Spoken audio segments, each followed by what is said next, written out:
dónde nace Xiomara Blanco? En Bauta, donde vivía casi hasta los 19 o 20 años. ¿Cuántos hermanos? 2 hermanos. Xiomara, ¿y anterior a usted alguien más en la familia se había dedicado al arte? No, nadie, absolutamente, ni antes ni después. Yo estudié periodismo, pero figúrate tú que yo me interesaba porque yo quería ser corresponsal de guerra. Cuando vine a ver, fue la época en que empezaron a captar estudiantes para nutrir la televisión, porque fue la época del éxodo de los directores, de los escritores. Había pasado del periodismo a la escuela de letras en la universidad, y yo entro realmente a la radio después de un curso que nos dieron de 1 año para conocer el medio y la técnica y los modos de hacer la radio. Eso fue en el año, figúrate tú, en el año 64. Pero tengo entendido que hasta ese momento a usted no le había interesado trabajar en los medios. Le tenía mucho respeto, tanto respeto que llegaba al miedo. Y eso que ahora ya todo está tranquilo desde que se acabó la guerra. Nada, hasta que armen otra. Pero usted de niña cantó.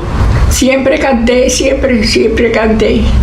Yo digo que yo canté hasta que entré al ICR. Había una ferretería donde un joven del pueblo así ponía altavoces para el pueblo. Y entonces yo, que era una niña que tenía 4 años, un día fui y le dije que yo quería cantar. Y ahí canté por primera vez. Los viernes que se hacía el acto cívico, yo cantaba y recitaba en la escuela. Sí, yo estaba trabajando, lo que cuando salí pasé por allí a dar una vuelta. Ten cuidado, no te marees. Pero también estudió para secretaria. Fui secretaria porque mi padre era notario. Por problemas de la dictadura, mi padre y mi madre tuvieron que ir al exilio, y entonces pues me tuve yo que hacer frente del trabajo ese del papeleo de la notaría. Pero en este cuarto cuando amanece se mete el sol por todas partes. Y mira, no hay quien duerma allá. Pero si tú mismo dijiste que lo que más añoraba era el sol. Entonces, cuando ya usted entra en la radio. Y me pusieron en manos de Iris Dávila, que era un personaje de la radio con una experiencia y un conocimiento, y lo que se pretendía era que yo escribiera para la radio una novela original. Cuando a mí me dijeron eso, yo dije, yo eso no lo sé hacer. Me dijeron, sí, tú sí sabes porque hemos leído cosas que tú has escrito. Fui formando mi primera novela, que se llamó Un día y todos los días. Resultó una novela que gustó mucho. Cuando uno de los cambios esos de dirigente, al dirigente que vino, se le ocurrió que la gente que escribía tenía que dirigir. Otra compañera muy valiosa, Odelia Romero, me dijo, para dirigir, lo primero que ya tú conoces la técnica y conoces los secretos del guión. Lo que tú tienes que hacer al dirigir es que lo que tú quieres que pase y cómo pase, lo tienes que indicar y lograr tú a través del sonido y de la palabra. No había una escuela, no había un lugar para formarse, porque yo empecé en CMQ. Figúrate tú de cuándo te estoy hablando, en CMQ.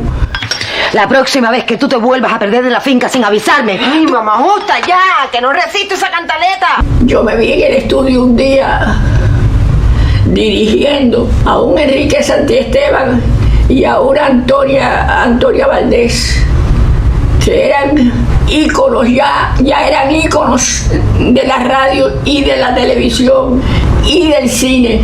¿Y qué fue lo primero que dirigió en televisión? Martín Rivas fue la primera novela que hice, que fue una novela, una adaptación de una novela chilena, Martín Rivas. La vida ha sido muy generosa conmigo. Primero me hizo conocer a personas tan importantes, tan generosas, en darme sus conocimientos y en compartir a mí sus experiencias, y me dio a mí la capacidad de poderlo asimilar. ¿En algún momento o en qué momento es que pierde ese miedo o esa preocupación? No, jamás lo he perdido. Ese no se pierde y el que lo pierde empieza a repetirse y a deshacer lo hecho. Pero yo siempre he ido a trabajar con tremenda humildad. Nunca me he puesto en plano de yo soy la que mando, yo me lo sé todo y nadie me tiene que decir nada. El más humilde de los trabajadores de un equipo siempre te puede aportar algo. Qué correcto te ha salido ese muchacho, Lucio. Julio es como si fuera para mí un hijo. Xiomara, de todos los géneros que tuvo la oportunidad de dirigir, el dramático, el humorístico, el informativo, ¿prefirió alguno? Yo en la radio lo que hacía eran novelas y teatro. Hice humorístico, hice infantiles, hice documentales, pero lo que más yo sabía, porque además lo escribía, eran las novelas o las radionovelas que después eran telenovelas. ¿Existió algún trabajo, ya fuera novela, cuento, teatro, en la televisión, por ejemplo, que fuera el que más esfuerzo requirió de su parte como directora? La televisión es muy difícil, entre otras cosas, porque el equipo de televisión es muy grande. Es muy grande, son muchas personas, por eso te digo que de trabajar con 3 personas o 4 pasé a tener cientos de personas, porque yo me sabía la técnica de la radio, pero la técnica de la televisión es mucho más compleja.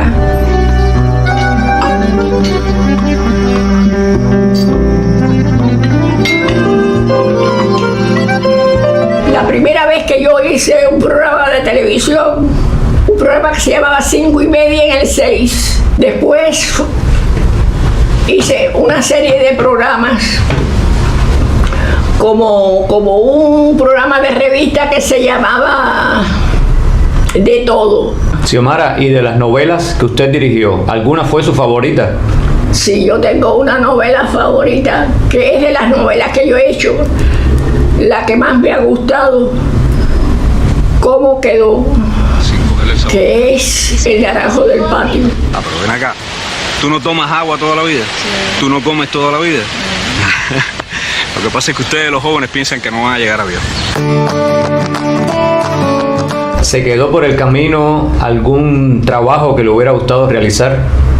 Yo tenía que haber nacido en los años 80 o 90 para que hubiera alcanzado el tiempo que la vida me permitía hacer cine, pero desgraciadamente cuando se ha podido hacer cine, algo de cine, ya estaba yo muy anciana, por no decir muy vieja. Entonces pues se me quedó por el camino poder hacer cine. Porque yo sabía que Francisquito iba a morir. Eso no lo sabía nadie, Melina. En el caso de los actores, igualmente tuvo la oportunidad, ya me lo decía, de trabajar con grandes figuras de nuestros medios, pero ¿existió alguno que le hubiera gustado dirigir y no se dio la ocasión? En el caso mío, hay algunos de los actores y actrices al que yo les tuve miedo, pero logré vencer el miedo. Ellos saben que es verdad. Mira, hay un actor que para mí no es un actor, es un actorazo. Addenay es, para mí, trasciende el plano de amigo, de compañero. Addenay para mí es entrañable.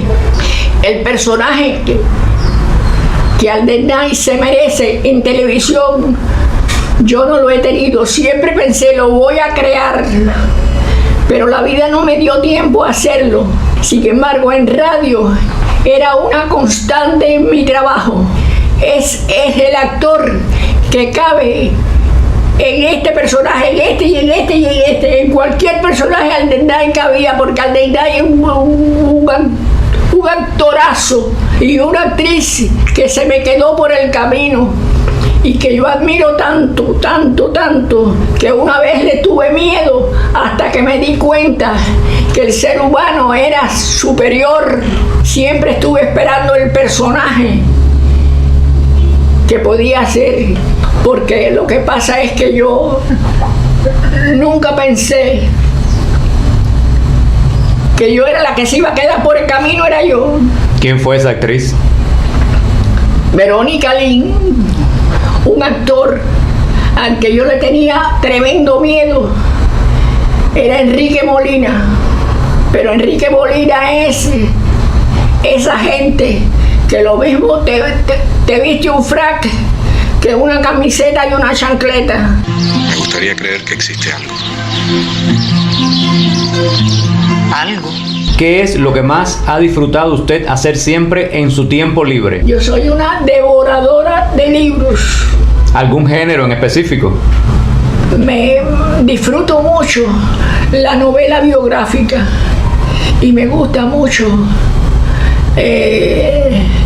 la literatura cubana. ¿Qué no le gusta? No puedo hacer nada que denigre al ser humano. ¿Pudieran acompañarnos al jardín? Hace tanto calor aquí. Xiomara, ¿cuántos hijos? Uno. Mi hija se llama Lila. Mi color insignia es el lila. Primero que todo, muy trabajadora, muy esforzada, pero es una persona muy realista. Xiomara, ¿algún consejo que quisiera darle a la nueva generación de directores? Que no se pierda la honestidad y la generosidad que yo encontré, el saber aprovechar generosidad y honestidad para brindársela a los que vienen detrás. Te juro que no hay en mi vida nada de lo que yo me haya arrepentido más que de aquella locura. ¿Ha tenido, Xiomara Blanco, alguna frase, un refrán? La vida te cobra lo que te da.